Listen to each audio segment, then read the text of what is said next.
Well, good afternoon, everyone. It's January 5th, Wednesday, even here in Clearwater, Florida. So we hope that you're warm where you're at or cool where you're at and comfortable. Hope you can sit by the computer or your phone or whatever and take a listen and even join in. We are on the WGSN-DB network here, and we are broadcasting live this afternoon, and just want to express my heartfelt thanks to the many people who were involved in the production of this and their openness to have me on to talk about communication. And it's called Koinoneo Communication Relationships. And I'm going to go over a brief summary of what we talked about before. But my personal philosophy, and that's probably the second reason why I'm here doing what I'm doing here every other week, and that is because I have this personal philosophy of find a need and fill it. Find a need and fill it for me happened several years ago when I was in a place where it wasn't very comfortable for me in many different ways. And I noticed a billboard on the side of the road, and it said the company's name, and then at the bottom it said find a need and fill it. And so automatically my mind went to, hey, if I'm going to get out of the mental rut that I'm in, I think a good idea would be to move forward. And there was a movie out, was it Pay It Forward? I think it was the name of it. And this was similar to that, only find a need and fill it is usual, everyday, customary things that you do. Like if you're in a line at McDonald's and you pay for the person behind you, that's paying it forward. But finding a need and filling it doesn't have to be something you have seen in front of you. It could be from a distance, and it could be heartfelt. It could be just someone who needs practical help in the moment. So it's not that you're always looking for that, but you can and should. But it's something that comes upon you sometimes, and you just happen to be there when this thing happens, and you're able to assist. And that's basically the mindset that I have here in this format to talk about communications in relationships. Now, am I an expert? No. I was an expert in other areas of professional field, but the discussion that we brace upon here is communication in relationships that will enhance our lives, and so we can embark on our solo path to living our best life. And I think that's one of the best ways to look at this communication part. And why did I say that it's a communication part? Well, it happens to do with the idea of he said, she said. What is the communication? And I made a reference to this in something I wrote the other day, and I said, let's come break ice together. And what I meant by that is basically you're solo, you're single, and you're looking for someone to meet, and you break the ice by going to, I think the favorite thing to do around here anyways, is probably go to Starbucks. So let's meet at Starbucks and have a cup of coffee or whatever to meet for the first time. Some people are more energetic and more bold, and they'll do other things and meet at a dance somewhere. That's happened in the past as well. But the idea here is, what is that communication going to look like? What style of communication do you have? What do you present or bring to the table as far as your communication? Do we think about what we say and how we say things to people? Well, I think we're pretty much on our guard when we're first meeting someone for the first time. But to think about what we say and what we're about to say, there are cues that are given off, mental, physical cues as to how a person receives and gives out information, like I'm doing here this afternoon. And someone who is expert in looking at someone like myself or whoever, they can probably pin down some points and express in certain terms what their body language says. But we're not talking about body language alone. We're talking about the spoken word. We're talking about where the spoken word comes from. For me personally, it comes from the heart. Where is the heart been? What's it been doing? What does our heart do to us? I mean, I'm talking about the physical heart. I'm talking about the actual heart and the seat of man. So what are the thoughts that we think? How they express to another individual? Now what we're talking about here can be applied to family members, can be applied to just about any situation. So what we're going to delve into, and I want to go back from the last time we were together and just share a couple of topics. If we can bring a slide up, we'll take a look at a couple of things we talked about. Just bear with me here. And last time we were together, we talked about what's it all about, and what's it all about is the goals that we have in anticipation in our conversation in the single life. And so who does it apply to? Well, we find ourselves single and wish to reach out to others. So we're going to begin that person-to-person talk. That's very important. Some of us are apprehensive. Most of us are suspicious because we are in a very suspicious society today.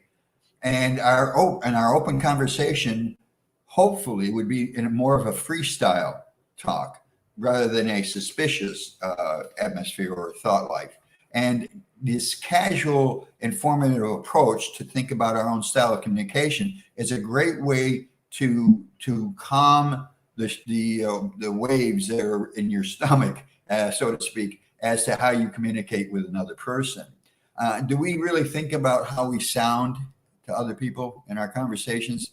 I had a coach one time tell me that the way I project myself is I needed to change a little bit of that structure and the way I approach people.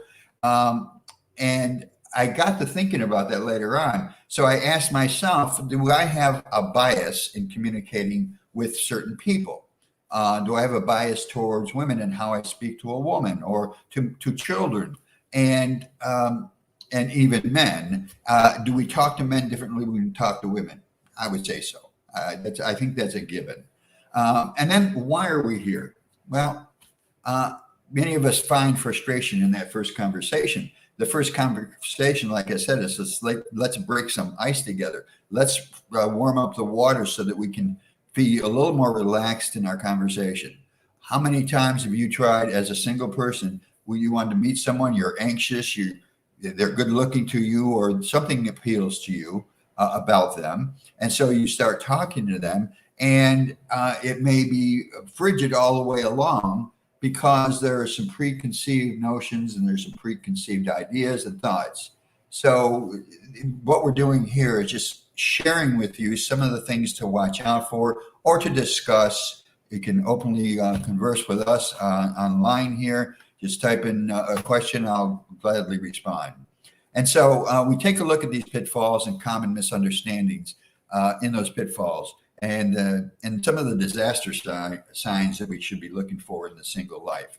So if you look at what we're doing here, and we're going to go on to this week's basic communication. Now, it's going to seem like I'm going off track here, but I'm not. I have a point in the message or the communication I'm going to be sharing with you this afternoon. And now I'm talking about one of the goals we had from last time, and that is filters and biases. Filters and biases. What are filters and biases? Well, filters are those things that we, in our mind, we will speak to let's say a man and a woman, they're meeting. A man should have certain filters. Hopefully he wouldn't sit down and start cussing away and being disrespectful, but there are those people who do that. But this person has no filters in the common scheme of things in public. So there's most definitely a problem there if this individual does that. And then there are biases. What are the biases? Well, let me give you an illustration of a bias. A bias would be, I was an expert witness for the state attorney's office here in the 6th Judicial Circuit for several years and spent many, many hours on the witness stand for the state of Florida as the expert witness in certain areas. But here was the thing I thought about. Is there bias on the bench? some of you remember King Solomon and his conundrum when two women brought a baby to him, and they requested a decision from Solomon, King Solomon, and how would he resolve the issue of, okay, who does this baby belong to? And the final answer, or the final statement they came up to these women was, you choose. I'll split the baby in half and you each take half and go your way. Well, that was unreasonable. But you see, the wisdom of Solomon at the time was the fact that he knew that these women would be torn at their heart to have this child harmed. So what was he doing? He was building up this idea that somebody's going to give it up. Somebody's going to go home with the baby. So I didn't see in that picture, and that storyline in the Bible, that bias was on the bench. However, in practical terms today, we have attorneys who run for judgeships here in this county, like we do all over the country. And what do the attorneys, most of them defense attorneys, what do they do with regard to that, the built-in defense attorney mode? Do they just shut it down? No, we're human. We don't just shut it down. So what I'm speaking to is a bias that we may have.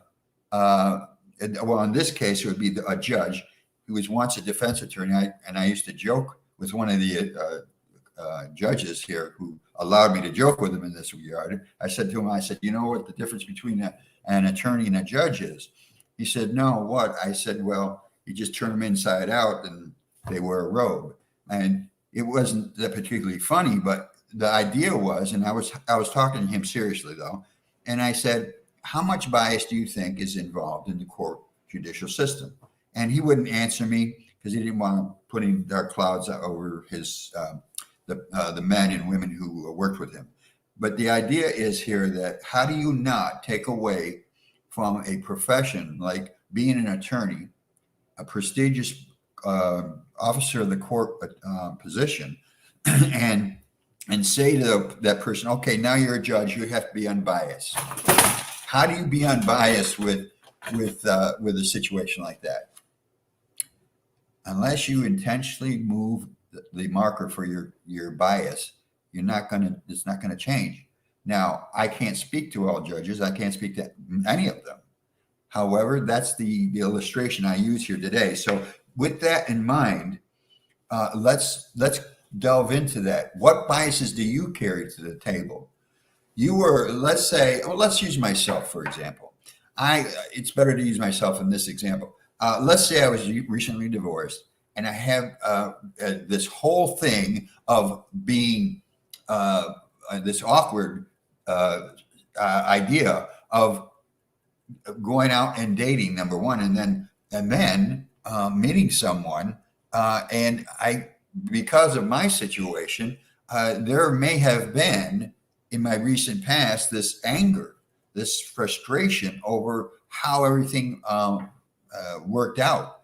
I'm happy to say that it worked out well for the most part, but consider the bitterness and the anger from a divorce, as many of you would, and have that skew a next attempted relationship.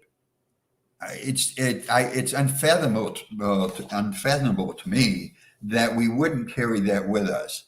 So what we have to do is consider that conversation and the type of communication we're going to use as singles. Do we tamper and tamp down that anger and frustration to hide it until it comes out at a later date, or do we deal with it? And that's what this network is all about. The WGSN network is entirely about helping you to be the best that you can be. It almost sounds like an army commercial, but we are an army of single people, and we have our flaws, and sometimes we need help from other individuals that we trust. And so we take this with us, and this whole mindset of, okay, I've been slighted, I've been slandered, I've been lied to and lied about, and all of these negative things, very highly emotional things. So how do we deal with that in this Koinoneo relationship conversation? Well, it has to do with what is going to happen next and what step you want to take. There are recovery groups out there, and I know this network provides such a thing. And you can reach out to the WGSN network regarding that. Just type in divorce support and other things that you could put in there. So anyway, the idea here is, what do we do? What can we do to help?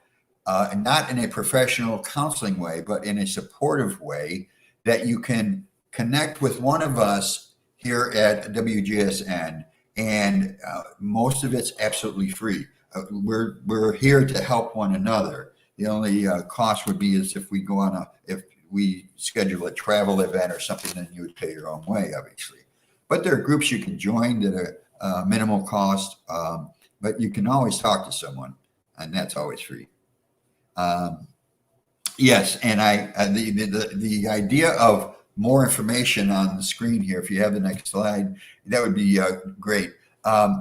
The idea is, again, communications in relationship and what that open communication would be. And so we're going to take a look at some of the things that we're going to unpack these a little bit at a time. So again, let me go back to this idea of what's in a name. Koinonos is from the ancient Greek, the Koine language. Koinonos actually means a sharer as in a companion or partner. And I would like to think that this is what we're doing.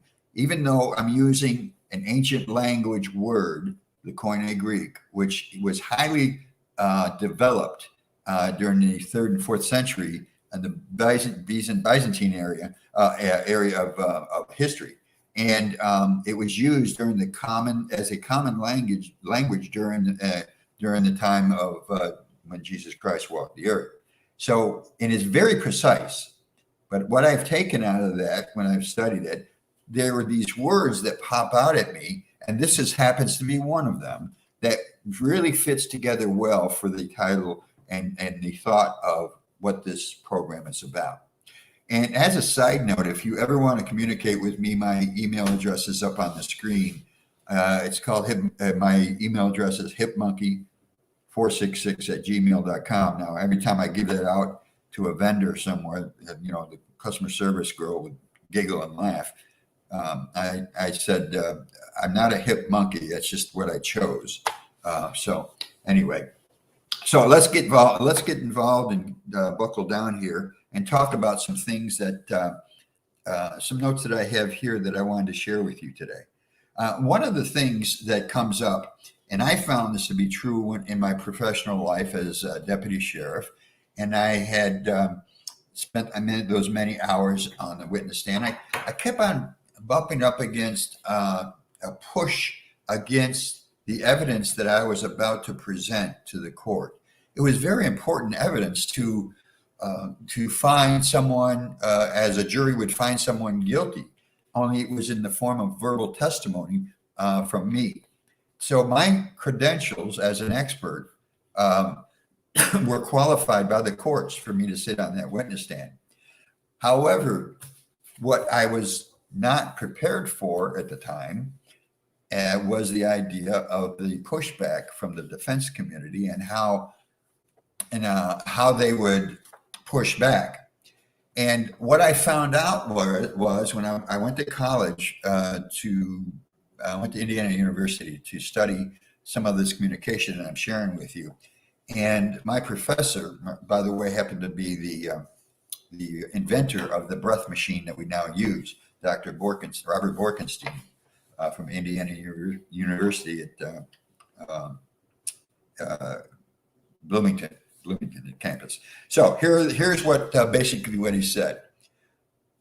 When in the courtroom and the court of law, defense attorneys will use what are referred to as weasel words. Now, how is this going to play into you and I as singles? Bear with me. I am going to get to that point. I'm going to take the long road around, but there is an ending in sight, and I hope you'll gain benefit from it. A weasel word Well, and I said to myself, I've never heard this before until Professor Borkenstein had brought it up. But here's the idea. The word weasel word is a noun, and it's basically an equivocal language or ambiguity or equivocation of speech in and of itself. And it's a way to shuffle around and hedge a question and word something in a way, couch a statement in a way that that the person who's being questioned, it makes it difficult for them to answer the question. Now, number one, when you sit on the witness stand in the court of law, the only answers that you're expected to give for the most part are yes and no. Yes, that is true. No, that is not true. So it sometimes is difficult to express a full thought to a jury. And I usually got permission to do that through the judge, and he usually let me do that. So I can give you some weasel words here. One of them is a growing body of evidence. Now, what's that mean to you? If I was sitting on the witness stand and the state attorney says to the jury, ladies and gentlemen of the jury, we have a growing body of evidence in this case. Well, the next question is, where does that come from? A growing body? Is it like a child growing up? No, obviously not. It's the raw data. And the question would be, well, where's the raw data or the information to make such a statement that there's a growing body? There better be something to back it up. You know, there's one thing about attorneys, and I don't know if you know this or not, but attorneys never ask a question they don't know the answer to, or they shouldn't. And sometimes you got caught short and asked a question that they didn't know answers to, and they were embarrassed by the time the witness was through with the presentation of the information or the testimony. Another one is people are saying. Well, which people, and how do they know that what they're saying or what they're saying it to? People are saying. Another weasel words are it has been claimed that. You see, you're throwing out bits and pieces of conversation that have no weight to them. They're empty. They're just shells. They don't give any information. And you can see this in politics. You can see it in the pulpit. You can see it in many areas. Another one is critics claim. Well, who are the critics that they're talking about? Who are, by whom and where and when are these critics? Can I call one of them and ask what they're claiming? And then if somebody precedes a statement, and again, think about this in terms of conversation in your single life. So that's how I would like you to couch this way of thinking. How is it that when you're talking to someone or listening to someone and they're referring to some of these statements here, just be careful, listen to what they're saying. And that's why it's a good idea to do more listening than talking when you first meet someone, or at any point. It's really polite. In polite society, it would be that way. So if somebody precedes a statement by the word, clearly you must know the difference between this and that. Clearly is the buzzword or the weasel word here. As if, now it's making a bold statement here, but listen to me. Clearly preceded by that statement, by any statement, is supposedly undeniable truth. Clearly, the Bible doesn't really say that, or clearly that police officer doesn't know what he's doing. So basically setting up a premise for later accusation or other conversation or even argument. And I don't mean argument by yelling at each other. I'm talking about debate argument kind of things. Okay, so what's the next one? We're talking about weasel words here. It stands to reason. It stands to reason. Again, it's the same information, only this time it's as if the premise is undeniably true as well, just like preceding with the word clearly. Another one, and I've heard this one many times. questions have been raised.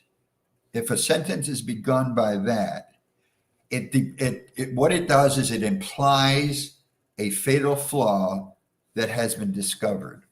Now, I have been in that situation on the witness stand. I have been on that situation in personal conversation.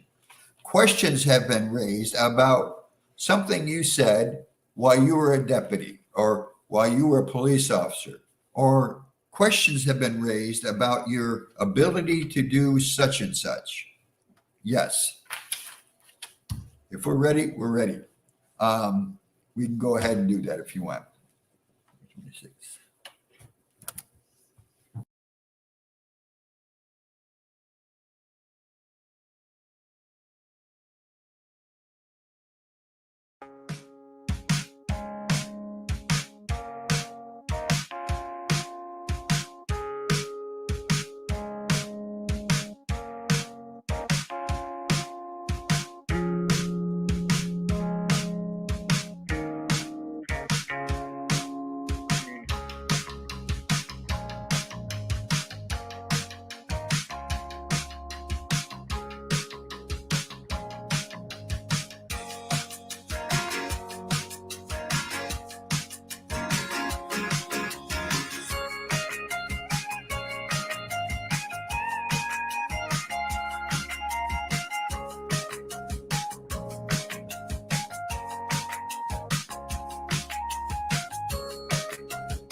And we're back. We stuck around to be with us again and continue on in our program this afternoon. Again, I want to thank you for your participation, and I want to thank the staff of WGSN here in Clearwater, Florida, for this opportunity. So let's move forward. We've talked about some of the weasel words, and what there are blank statements. They're empty and not full of anything, because what they're saying, what the statement is making, it's an empty premise. There's nothing to it. It's vacuous. It doesn't have any substance to it. So what I'm saying here is, in our communications with one another as single people, we're going to take a listen as to some of these things that are being said. Now, there's another part to this that I want to join in and to grab a hold of. It's called doublespeak. And doublespeak is not just a slip of the tongue here or a mistaken use of the English language. It's exactly the opposite. It's a language used by people who are very intelligent and very sophisticated in the use of language, and know that you can do and they know they can do a lot of awful things with the language itself. And you say, well, what awful things can you do with language? Well, if you were to look back in history, you can see what over years, what mankind has done to each other when they get a hold of the mantle just by using language. They can kill millions and millions of people. So what are we talking about with doublespeak? Here's George Orwell from his book 1984. He wrote, he said, and this is a quote: "War is peace, freedom is slavery, and ignorance is strength." Now that is just about as far removed from what our values are, but it's a book that talks about the idea of 1984, and everything has been changed, and the language itself has been changed to this doublespeak, ambiguous language, and what it is, it's used to deceive and mislead people, and it's it's the opposite, the exact opposite of plain speaking is what it is. So let me give you some euphemisms here from doublespeak. We often use these terms, so just bear with me. If somebody says to you adult entertainment, I don't think you would be thinking about going to Disney World and an adult getting on a roller coaster and going up and down. I think the first thing in the person's mind, I'm just guessing here, would be something about porn or sex shows or stripping. So you see how adult entertainment has shown this euphemism, as it were, to display or to correctly communicate what exactly a person's talking about. Another one is a favorite one of mine, and that's creative accounting. Creative accounting. Obviously, this is a dishonest accounting method used to cheat the tax department by exploiting loopholes and presenting figures in misleadingly favorable light. Another one is downsizing or right-sizing. Downsizing, and let's call it what it is. Why not call it, well, people are being fired, they're being laid off. Downsizing is a softer term couched to make it not seem as harsh as it is. And that's basically what we're doing here. We're boiling the frog on its pot of water, basically. Revenue enhancement. If you own a home, you know what revenue enhancement is. It's tax increase. Or if you work. Capital punishment. It's basically the death penalty, right? It couldn't be anything else. So why couch it in another way? Collateral damage. The unintended deaths and injuries of civilians during war. Collateral damage. And I have heard that term many times in recent wars. Here's another one. Enhanced interrogation methods. What are we talking about there? Torture. And then finally, we have ethnic cleansing. Now, I don't know if you're around when Pol Pot, he was the dictator in Cambodia and killed millions of his own people. And that's basically what they were doing. I mean, ethnic cleansing happens worldwide, but Pol Pot comes to mind from many, many years ago. Military refers to the peacekeeper or a peacekeeper, not just as the man or woman on the border to keep peace, but it's referred to as the nuclear bomb. And then finally, we have for these euphemisms here, and I remember this quite well, when specialized, and it's called jargon, when specialized language is used excessively by professionals like bankers, lawyers, and politicians, they tend to confuse or obscure the subject matter to persons outside the circle, such as clients or customers, voters, and it becomes doublespeak to these individuals, and it softens the blow of any premise that they have or any untoward thing that they want to do. And we're going to move on to what I call the negative pregnant statements. A negative pregnant. Well, what's that mean? It's a response to the question. Let me give you an example. If somebody asked you, do you owe this person money? Let's say I was a police officer on the scene, and I said, do you owe this person money? It's gotten to that point where we're about to negotiate something in terms of paying this person back in a civil manner. Do you owe this person money?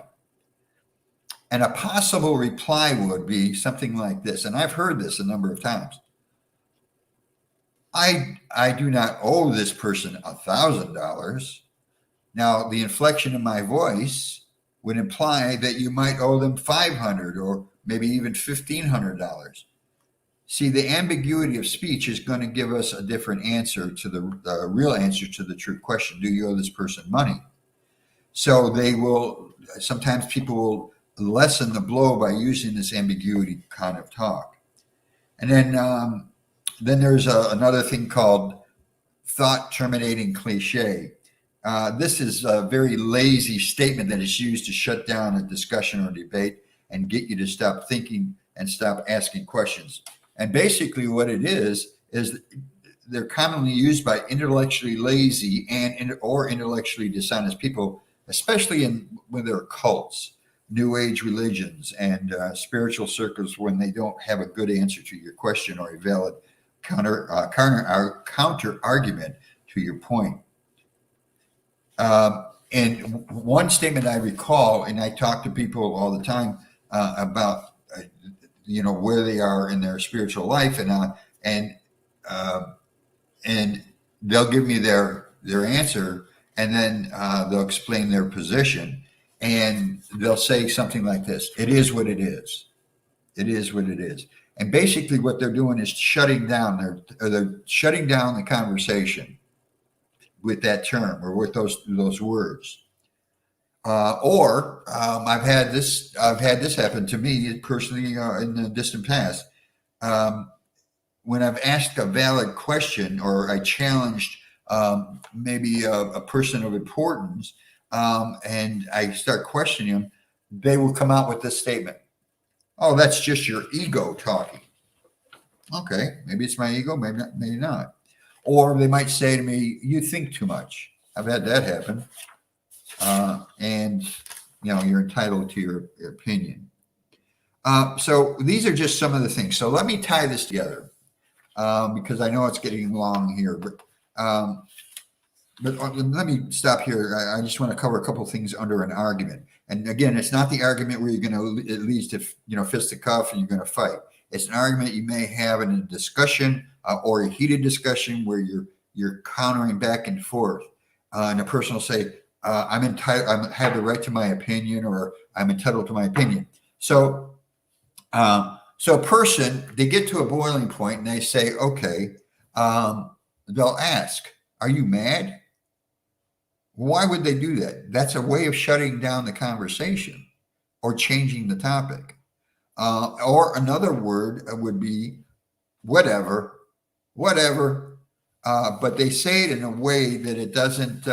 It's not appealing. It can be something that's sounds like you're dissing somebody, if you know what the term diss means. Who cares? Who cares? Or don't judge. You shouldn't be judging people, or don't judge, or get over it, or just forget it. These are terms in the relationship that you may hear. And that's what I wanted to bring it down to. If a person is in a relationship with someone and you're not being truthfully honest by your communication, then you're not being truthfully honest with the journey that you're on with this person. And I dare say that they're probably not going to continue with the journey with you. So we have to be careful. We have to be careful that we're not using language that would be maybe abusive to some, or slightly off-colored, or even in a very small way. I say small; it's big to some people, but in a lighter way would be disingenuous. When you have those moments and you say something out of turn and you don't think about it. What is your next response? If it's brought to your attention, what's your next response?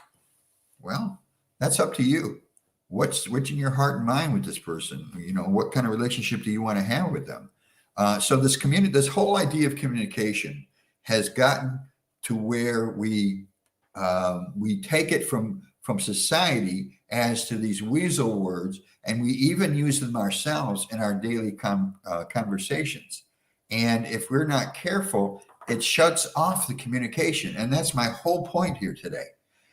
We are accustomed to listening to media communication, and we take from it. It's like I know a man who he's in the communication field, but he's way up there on the food chain. He's very, very successful at what he does, and he's a communication expert. And he was saying one day that there was a word that came out, and he said one of these things. He said